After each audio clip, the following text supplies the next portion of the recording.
suspension was discussed both at a committee level and at the board, and ultimately the league office was tasked by... Hello everyone, welcome back to another exciting and interesting video. Thanks for joining me. Now, without wasting any more time, let's get straight into today's story.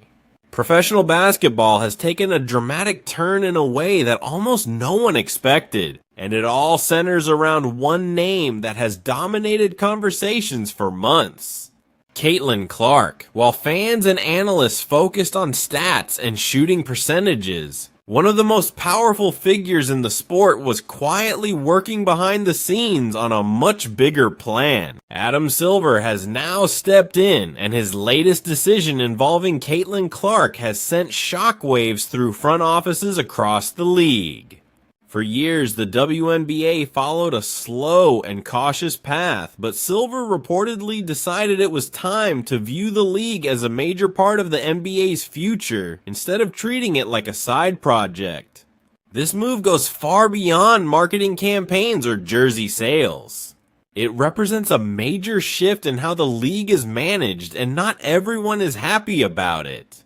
Many longtime veterans may see it as a challenge to everything they helped build, but from a business perspective, the numbers speak for themselves. Silver reportedly believes Caitlin Clark is more than just a rising star. He sees her as a billion-dollar opportunity worth protecting. According to this narrative, the changes were not simple recommendations, but major directives that could influence marketing, officiating, and even team travel. The message was clear: embrace the future or risk being left behind. When Clark entered the league, everyone expected there would be an adjustment period, but few expected the level of hostility she would face. What were supposed to be normal welcome to the league moments often appeared to go beyond tough competition, with hard hits, aggressive fouls, and physical plays that many believed crossed the line. If you're enjoying this video, please take a moment to like it and subscribe to the channel. Surprisingly, more than 87% of our viewers still haven't subscribed. It's completely free and only takes a second, but your support truly means a lot to us. So have you subscribed yet? If you have, thank you so much. Now, let's get back to the story. At this stage, league officials reportedly faced a decision that could shape the future of professional basketball for the next decade. According to reports, Adam Silver believed the old let them play approach was hurting the league's business after watching its biggest attraction take repeated hard hits game after game. This decision was seen by many as a clear warning to veteran players who used physical play against the rookie sensation. Some players reportedly felt the rules were being adjusted to protect one athlete, creating growing tension inside locker rooms across the league. From a business standpoint, however, the numbers told a different story. Caitlin Clark's games were attracting audiences many times larger than regular matchups, and the league could not risk losing its biggest draw to injury. As a result, the style of play reportedly shifted toward a faster pace, higher scoring, and more perimeter offense, a direction that closely matched the style Adam Silver has promoted in the NBA for years. The controversy grew even bigger during the national team selection process, a decision that many fans still question today.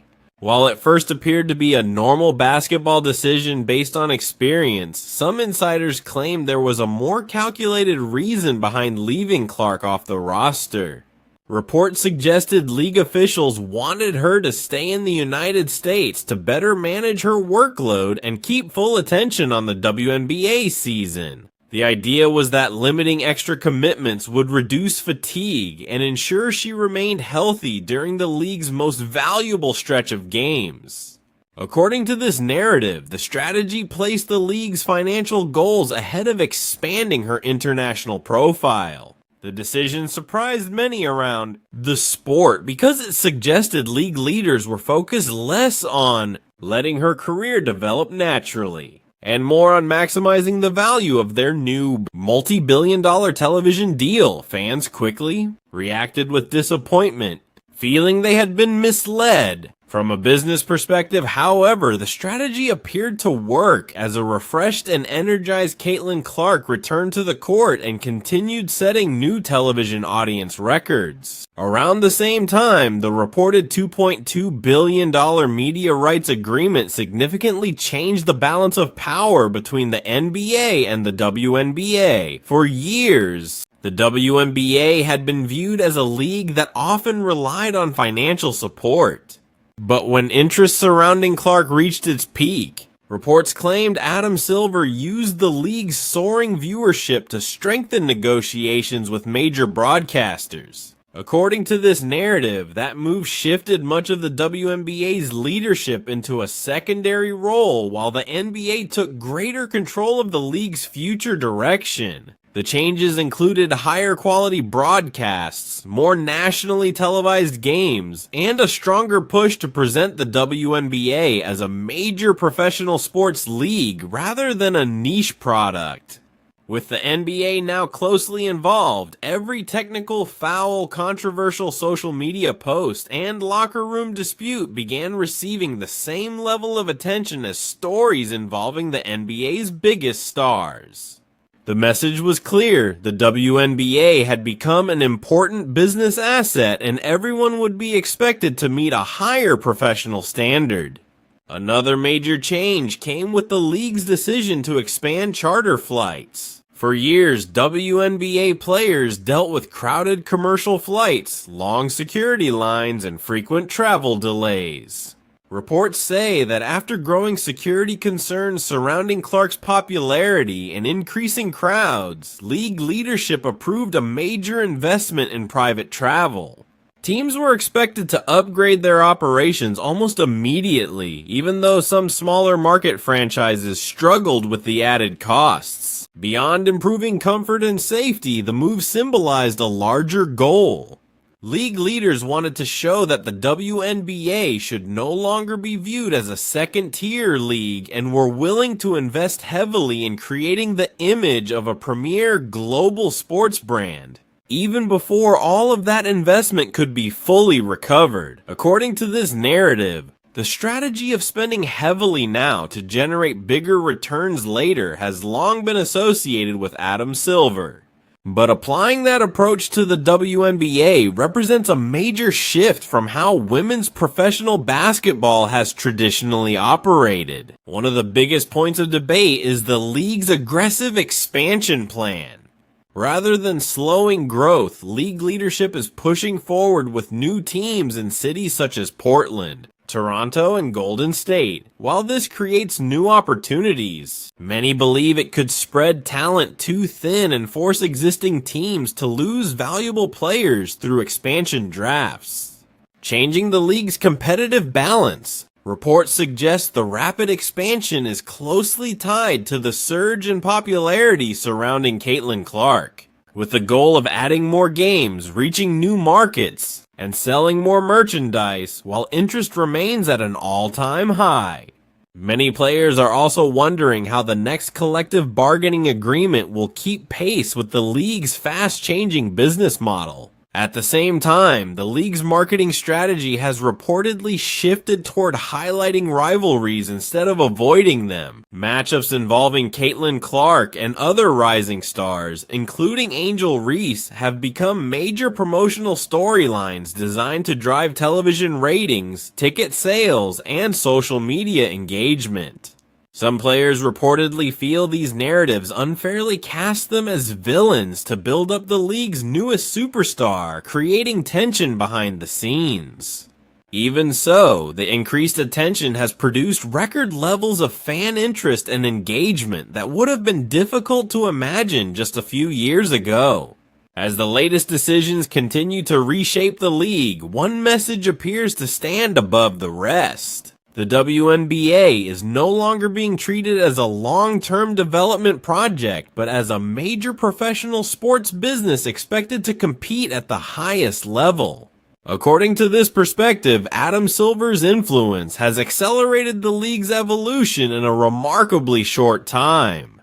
While the transition has created challenges, supporters believe the long-term rewards could be significant, and every major decision involving Caitlin Clark is now viewed as an important test of where the future of the sport is headed. According to this narrative, there is no turning back. Whether fans embrace the league's new direction or miss the close-knit culture of the past, these decisions are shaping what supporters believe could become a league with an influence similar to the NBA. The story claims that this transformation began when Adam Silver decided to protect what he viewed as the league's most valuable asset. While some players were frustrated and many around the league were caught off guard, television audiences continued to grow, reinforcing the belief that increased attention was driving every major decision. Supporters argued these changes could have lasting effects if future generations begin seeing the WNBA as a realistic and financially rewarding career. At the same time, the tension between established veterans and the league's rising stars is expected to continue as the stakes get even higher. Reports suggest Silver has already committed to his long-term vision, leaving everyone else in the basketball world to adjust. The biggest question now is whether the league can preserve its identity while chasing greater success and worldwide recognition. One thing is certain in this version of the story: the WNBA looks very different from just a year ago, with a faster style of play, more media attention, and stronger business opportunities. Some even wonder how far league leadership is willing to go to keep the momentum surrounding Caitlin Clark alive. Believing today's decisions may only be the beginning of a much larger transformation in women's basketball. The narrative also claims that changes in officiating created significant frustration inside locker rooms. Players who had built their careers on physical defense suddenly found themselves adjusting to tighter foul calls, with reports suggesting league officials wanted to encourage a faster, more offense-focused style of basketball.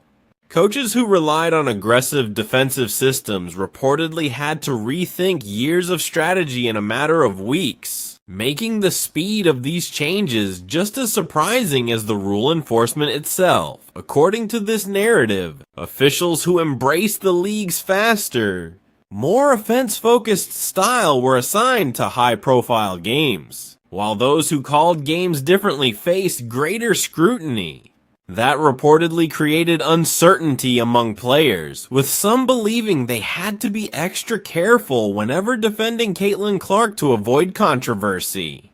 League leadership, however, was said to view the changes as necessary to showcase the game's biggest stars.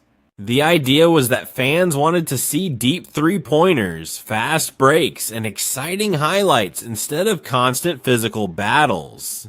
Reports claimed Adam Silver believed those memorable moments increased the league's value and helped drive television ratings, social media engagement, and future business opportunities. At the same time, many defensive specialists reportedly felt their style of play was becoming less appreciated as the league shifted toward a more entertainment-driven product. Some critics even argued that business priorities were beginning to outweigh the league's traditional identity, which had long emphasized toughness, defense, and earning every basket.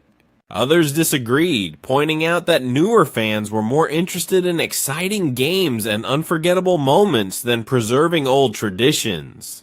The narrative also suggests that many top defenders became hesitant to play as physically as they once had, worried that a hard foul on Clark could lead to days of negative media attention. Supporters of this view argue that the league was influencing behavior without officially rewriting the rulebook, creating an environment where its biggest stars naturally received greater protection. Teams reportedly began rethinking their entire defensive approach, with many choosing to prioritize offense over physical defense as higher scoring games became more valuable to television partners. According to this perspective, the financial rewards could eventually be enormous, with rising revenue leading to much larger player salaries in the future. Even so, many veteran players were said to be paying the biggest price during the transition. as they adjusted to a new style of basketball that challenged both their reputations and the way they had played throughout their careers. According to this narrative, veteran players are being asked to make way for a new era, and many believe the league has handled that transition with little room for compromise. Reports suggest a clear message has emerged from league leadership: either support the new vision or risk being left behind. Unlike the past, when the WNBA was often viewed as a league built on close cooperation between players and the front office, this approach is described as more centralized and business-driven. Supporters of the strategy argue the league cannot afford to waste this rare opportunity for growth. In this version of events, the decision surrounding Caitlin Clark marked a turning point, transforming the WNBA from a smaller player-focused league into a major part of the global sports media landscape. The impact is reportedly being felt throughout the basketball world, with international players showing greater interest in the league and overseas organizations closely watching its rapid rise. At the same time, Clark herself is said to be carrying enormous pressure because she has become more than just a player. Every decision involving her draws intense public attention, and every performance is analyzed from every angle.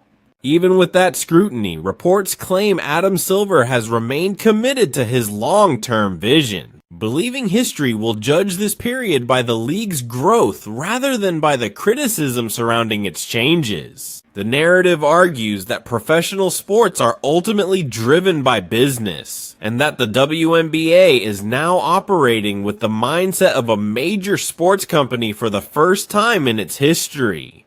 Whether or not people agree with that direction, the league has undeniably entered a new chapter. Looking ahead, new questions continue to emerge. Will future stars receive the same level of attention and support, or is this a unique moment centered on Caitlin Clark? As the league continues to evolve, its competitors are watching closely. One thing is clear from this perspective: the WNBA is no longer trying to follow others. It is working to set its own direction, and the decisions being made today could shape women's basketball for many years to come.